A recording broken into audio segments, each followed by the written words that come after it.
Morning student, स्वागत है आपका भजनपाल भाटी इंटर कॉलेज के डिजिटल वर्ल्ड में। आज हमारा प्रकरण होगा हिंदी काव्यखंड से। प्रकरण होगा हमारा साखी। इसके रचयिता हैं संत कबीर दास जी। संत कबीर का जो जीवन परिचय है वो आपको अपनी नोटबुक में अपनी ही बुक से लिख लेना है, ठीक है। बाकी जो चैप्टर की जो व्याख्याएँ हैं, जो दोहों की व्याख्याएँ हैं, उन्हें मैं समझाता जाऊँगा, वो आपको समझनी है।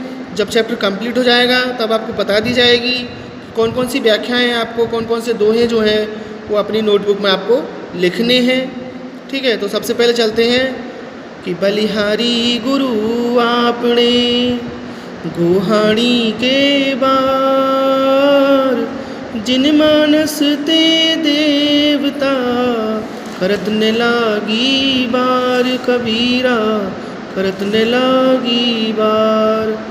तो इसमें कबीरदास जी ने अपने गुरु की महिमा का वर्णन किया है।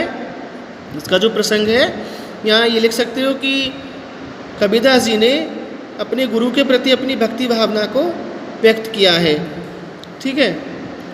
तो बलिहारी गुरु आपने गोहाणी के बार, बलिहारी का मतलब होता है न्योछावर हो जाना, आपने उनके ऊपर। गोहाणी गुह का मतलब हो गया एक दिन में, हाणी माने इस शरीर को, कई बार माने अनेकों बार, कई बार अनेकों बार। जिन मानस थे देवता, यानी जिन्होंने मनुष्य से देवता बनाने में करतने लागी बार, तनिक भी देर नहीं लगाई। तो कबीरदास जी कह रहे हैं कि मैं अपने उन गुरु पर एक दिन में कई बार न्योछावर हो जाना चाहता हूँ, यानी अपना सब कुछ अपने गुरु पर न्योछावर कर देना चाहता हूँ, जिन्होंने मुझे मनुष्य से देवता बनाने में तनिक भी देर नहीं लगाई, ठीक है। दूसरा सुनते हैं, सतगुरु की महिमा अनंत, अनंत किया उपकार, लोचन अनंत उघाड़िया, अनंत दिखावन हार। यहाँ भी कबीरदास जी ने अपने गुरु की महिमा का वर्णन किया है, अपने गुरु के प्रति उनकी जो भक्ति भावना है, उनकी जो आस्था है, उसको व्यक्त किया है।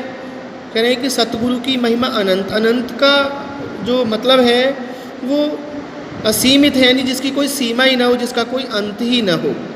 कबीरदास जी कह रहे हैं कि मेरे गुरु की महिमा अनंत है, अपरंपार है, अनंत किया उपकार, और उन्होंने मुझ पर अनेकों उपकार किए, यानी मुझ पर अनेक उपकार किए हैं।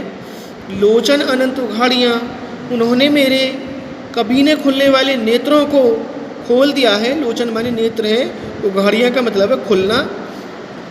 उन्होंने मेरे कभी न खुलने वाले नेत्रों को खोल दिया है और मुझे ईश्वर का साक्षात्कार करा दिया है, यानी जिससे मैं ईश्वर का साक्षात्कार या ईश्वर का दर्शन कर सका, ठीक है।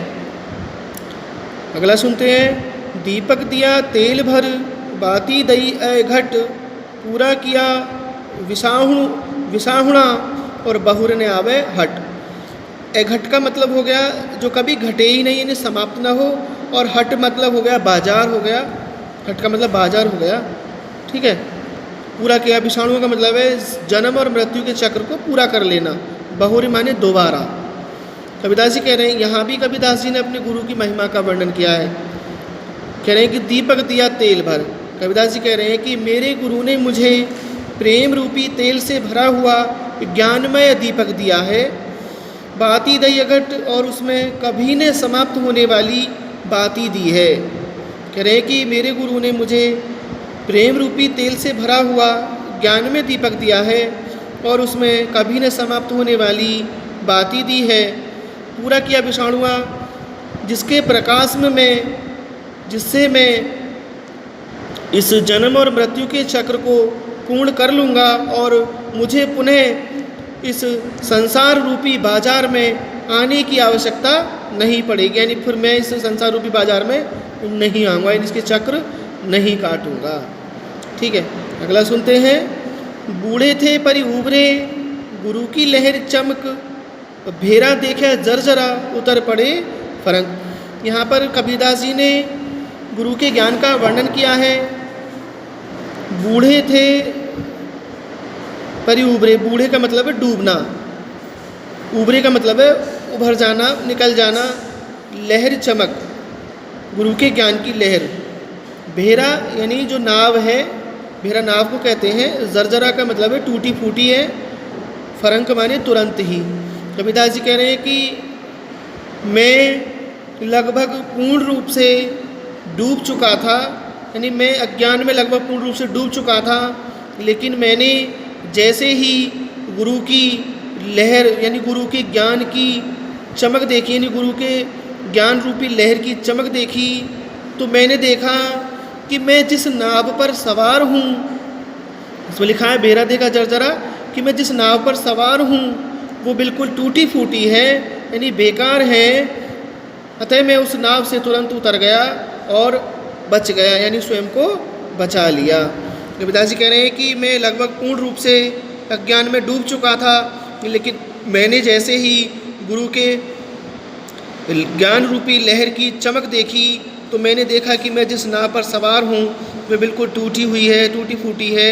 अतः मैं उस पर से तुरंत ही उतर गया और अपने प्राण यानी अपनी जान बचा ली।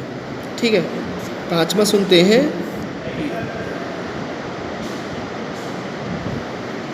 चिंता तो हरि नाव की और न चिंता दास, जे कुछ चितवे राम बिन सोई काल की पास। यहाँ पर कबीरदास जी ने केवल ईश्वर के नाम को, उनकी भक्ति भावना को ही सर्वश्रेष्ठ बताया है। उसके अतिरिक्त जो कुछ भी काम हम करते हैं, पूजा पाठ के नाम पर जो भी आडंबर हम करते हैं, वो सब व्यर्थ होता है। कह रहे हैं कि चिंता तो हरि नाव की और न चिंता दास, यानी मुझे तो केवल ईश्वर के नाम की ही चिंता है, मुझे और किसी अन्य देवी देवता की यानी अन्य किसी के नाम की कोई चिंता नहीं। जो कुछ चितवे राम बिन सोई काल के पास। और जो मनुष्य राम के नाम को छोड़ करके पूजा पाठ के नाम पर अनेक प्रकार के आडंबर दिखावा करते हैं, वो एक दिन मृत्यु के जाल में अवश्य फंस जाएंगे, यानी उन्हें एक दिन मृत्यु के जाल में फंसना होगा। पाश माने जाल होता है, काल माने मृत्यु होती है, काल माने समय भी होता है। ठीक है, तो ये 5 दोहे हुए, आज 5 साखी हो गई। इन्हें आपको पढ़ना है, समझना है। तब तक के लिए धन्यवाद।